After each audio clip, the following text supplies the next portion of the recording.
सारे देश के जो ईमानदार पत्रकार हैं यहाँ पर मौजूद हैं आज, उन सबको बहुत बहुत धन्यवाद। जो ईमानदार नहीं है वो नहीं आएंगे कभी भी, और जो ईमानदार हैं थोड़ी उनसे शायद आज कहीं फंसे होंगे, नहीं वो सभी नहीं थोड़े और भी ईमानदार बाकी हैं, लेकिन वो आज आ रहे होंगे रास्ते में या कहीं और फंस गए होंगे आज। लेकिन जो बेईमान है वो कभी नहीं आएंगे यहाँ। तो आप सभी ईमानदार पत्रकारों का देश के बहुत बहुत धन्यवाद। अभी डॉक्टर रितु ने और हमारे भाई मंजीत नौटियाल जी भी आए हुए हैं यहाँ पे, और डॉक्टर रितु भी हैं और प्रोफेसर रतन लाल भी हैं। ये दोनों चेहरे हमारे ऐसे हैं जो कि हम दोनों को छोड़ के इधर और ये पूरे युवाओं में देश के क्रांति ला सकते हैं। तो ये दोनों को साथ बुलाने का और साथ आपके सामने जो बैठे हैं आज, ये मकसद यही था कि अब क्रांति का समय आ गया है, क्योंकि हम सब अम्बेडकरवादी हैं। पहले हर रास्ता अपना लेते हैं कि शायद हमारी कोई रिक्वेस्ट से बात सुन ले, शायद हमारी कोई लॉजिक से न्यायपूर्वक बातें सुन ले, संविधान की सुन ले। नहीं सुनता तो फिर हम लोगों को, दोनों नौजवान बैठे हैं, ये अब अगर फैसला कर रहे हैं ताला लगाने का, तो हम सब लोगों को मान्य होगा ही, ताला लगेगा ही फिर यूनिवर्सिटी।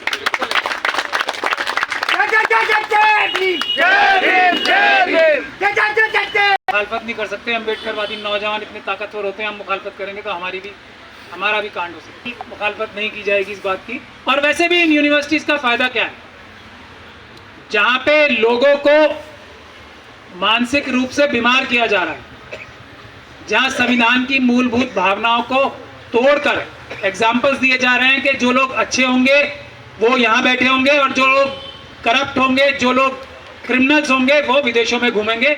मैं पहले उसी बात पे आ जाता हूँ, उसके बाद मैं बाकी बात बताना चाहूँगा कि कानून ये है, अगर किसी के ऊपर एफआईआर भी हो जाती है तो उसका पासपोर्ट जो है वो जब्त हो जाता है। मेरे ऊपर भी एफआईआर थी तो मेरा भी पासपोर्ट जब्त हुआ था, मैंने कोर्ट से परमिशन लेके 1 साल का पासपोर्ट बनता है उसके बाद। अब ये जो धोखाधड़ी करके, या तो पुलिस ने मिली भगत से भेजा है या धोखाधड़ी करके गई हैं, तो ये एक और मुकदमा सविता रॉय के ऊपर लगेगा। और अगर वाइस चांसलर साहब ने या भारत सरकार के किसी अफसर ने इनको परमिशन दी होगी किसी ऑफिशियल मिशन पे जाने के लिए, तो वो दोनों भी इस 120B में यानी कि कॉन्स्पिरेसी में शामिल होकर जेल जाएंगे, रजिस्ट्रार साहब भी और वाइस चांसलर साहब भी। ये डिपेंड लेकिन इस बात पे करता है क्या वो कहीं किसी ऑफिशियल टूर पे परमिशन लेके तो गई हैं या नहीं गई हैं। अगर करप्शन से बहुत सारा पैसा आ जाता है, वो खर्च करने गई हैं कभी कहीं, तो वो एक अलग बात है, उसमें कम से कम ये धाराएं नहीं लगेंगी। तो एक तो ये काम हम जरूर करेंगे, एक और केस इन लोगों के ऊपर दर्ज कराएंगे, एक बात। दूसरी बात यह है कि 4 डिमांड्स हैं हमारी, जो यूनिवर्सिटीज में ही सबसे बड़े देश के और दुनिया के यूनिवर्सिटीज से रिवॉल्यूशन आए हैं। यूनिवर्सिटीज ही देश में क्रांति लाती हैं, और आज देश में क्रांति लाने की जरूरत है और नौजवान तैयार हैं क्रांति लाने के लिए। तो 4 डिमांड्स हैं, जिस पे 15 दिन का नोटिस भी है, और 15 दिन के बाद, क्योंकि एग्जाम भी खत्म हो जाएंगे 18 तारीख तक, तो ताला लगा के वैसे भी कुछ नहीं होने वाला और कुछ किसी को फर्क भी नहीं पड़ने वाला। तो 15 दिन बाद ताला लगेगा ही यहाँ पे 18 के बाद। 4 डिमांड्स हमारी ये हैं। पहली, 25,000 से कम 25,000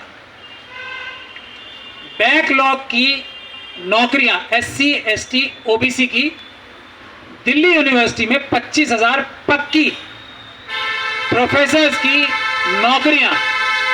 25,000 में तीसरी बार इसीलिए रिपीट कर रहा हूं, कम से कम 25,000 नौकरियां बैकलॉग की जो क्रिएट हुई हुई हैं, जो NFS करके 25,000 की जो एक्यूमुलेशन हुई है नौकरियों की, प्रोफेसर्स की, शेड्यूल कास्ट, शेड्यूल ट्राइब और OBC की, वो एक टाइम बाउंड फैशन में रिक्रूटमेंट ड्राइव शुरू करके परमानेंट नौकरियां लगाई जाएंगी। नहीं तो दिल्ली यूनिवर्सिटी नहीं, देश की सारी यूनिवर्सिटीज में, मंजीत भाई बैठे हैं यहाँ पे, देश के सारी यूनिवर्सिटीज में तालाबंदी होगी। हर एक यूनिवर्सिटी की जो भी हजारों नौकरियां बैकलॉग के जरिए SC ST OBC और की हैं, उनको तुरंत लगाना पड़ेगा, अनाउंस करना पड़ेगा, टाइम बाउंड फैशन में 3 महीने के अंदर अंदर ये सबको लेना पड़ेगा, लगाना पड़ेगा। दूसरी मांग, अब जो इंटरव्यू होंगे NFS, एक तो जो इंटरव्यू लेने वाले होंगे उनका पहले इंटरव्यू लेंगे हम उसमें रिटायर्ड जजों को भी रखेंगे जो अम्बेडकरवादी होंगे। और अम्बेडकरवादी किसी भी धर्म से हो सकता है, किसी भी समाज से हो सकता है।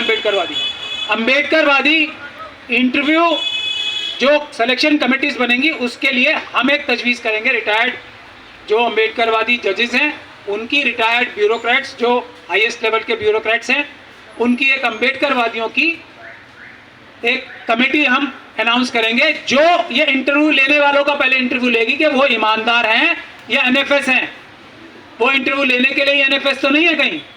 तो मुझे लगता है जिन लोगों ने आज तक इंटरव्यू लिए हैं वो सब नॉट फाउंड सूटेबल होने चाहिए थे, यानी कि फाउंड भी नहीं होना चाहिए था, उन्हें नॉट सूटेबल करार दिया जाना चाहिए। जितने भी लोगों ने आज तक एक भी NFS डिक्लेयर किया है, तो ये होगा कि वीडियोग्राफी होगी हर एक इंटरव्यू। ये हमारी दूसरी डिमांड है। जो इंटरव्यू लेने वाले होंगे वो हम लोग तय करेंगे एक कमेटी बना के कि ये सही है या गलत है, इंटरव्यू लेना इन्हें आता है नहीं आता है, या ये किसी मानसिकता से ग्रसित है, बेईमान है, करप्ट है। और फिर इंटरव्यू होंगे, जो भी इंटरव्यू होंगे इन 25,000 नौकरियों का दिल्ली यूनिवर्सिटी में और दूसरी भी यूनिवर्सिटीज़ में जो भी इंटरव्यूज होंगे वो वीडियोग्राफी के माध्यम से ही होंगे, ताकि पूरी दुनिया देख सके। कोई इंटरव्यू में चोरी थोड़ी होती है, वो भी लाइव स्ट्रीम हो रही है ना, पूरी दुनिया देख रही है। तो इंटरव्यू में भी ऐसा ही होना चाहिए, पता लगे ना किसने क्या बेईमानी की है। उसके बाद एक ये EWS का आपने वो देखा होगा, दिल्ली में स्कूलों में, दूसरी जगह भी स्कूलों में 25% रिजर्वेशन होती है गरीब बच्चों की। 25% गरीबों की रिजर्वेशन अपनी संख्या के हिसाब से, यानी कि शेड्यूल कास्ट कम्युनिटी की 17% रिजर्वेशन होगी। इस 25% में से 25% का 17%, शेड्यूल कास्ट शेड्यूल ट्राइब की भी जितनी संख्या है उसके हिसाब से इस 25% में रिजर्व होंगी। ये सभी शिक्षक संस्थानों में, चाहे वो सरकारी हो या प्राइवेट हो, सभी शिक्षक संस्थानों में ये 25% रिजर्वेशन की हमारी प्रपोजल है। इसको अगर रतन लाल साहब और दूसरे लोग कहेंगे कि इसको बढ़ा के 50% करना चाहिए, तो ये अभी अमेंडमेंट हो भी सकती है। कि ये हमारी तीसरी डिमांड है। चाहे प्राइवेट यूनिवर्सिटी हो चाहे गवर्नमेंट, उसमें फ्री, सब कुछ फ्री, रहना सहना खाना पीना ट्रांसपोर्टेशन सब कुछ फ्री होगा। रिजर्व होगी, लेकिन ये 25% हो। जो दिल्ली में जो, क्योंकि ये हाई कोर्ट और सुप्रीम कोर्ट की जजमेंट से 25% की रिजर्वेशन आई है, इसीलिए मैं वो नज़र में रहते हुए मैंने ये बात कही थी। लेकिन इस 25% में से संख्या के हिसाब से जिसकी जितनी संख्या बारी उतनी उसकी हिस्सेदारी इस 25% में होगी। फ्री एजुकेशन में बहुत पहली डिमांड जो मैं सबसे आखिर में बता रहा हूँ वो हम बता ही चुके हैं, डॉक्टर रितु ने बता दी थी इसलिए मैंने नहीं बताई है। हमारे रजिस्ट्रार और ये हमारी प्रिंसिपल साहिबा को दोनों को अरेस्ट करना चाहिए और इनसे ये कस्टोडियल इंटेरोगेशन करके ये पूछना है कि ये जो 35 सिग्नेचर फोर्ज किए थे उन्होंने अपने किन शातिर बदमाशों से वो कराए थे, इनको अरेस्ट होना जरूरी है। ये 4 मांगों के साथ हम लोग ये आंदोलन शुरू करेंगे। आप सभी लोगों से गुजारिश है कि इसमें सपोर्ट भी करें और इसके हिसाब से ही अपना व्यक्तित्व भी, अपना जो आगे के जो कार्रवाई है वो मैं मंजीत नौटियाल जी से कहूँगा कि इसके बारे में वो अनाउंस करें कि यूनिवर्सिटी से शुरू करना चाहिए हमें सबसे पहले।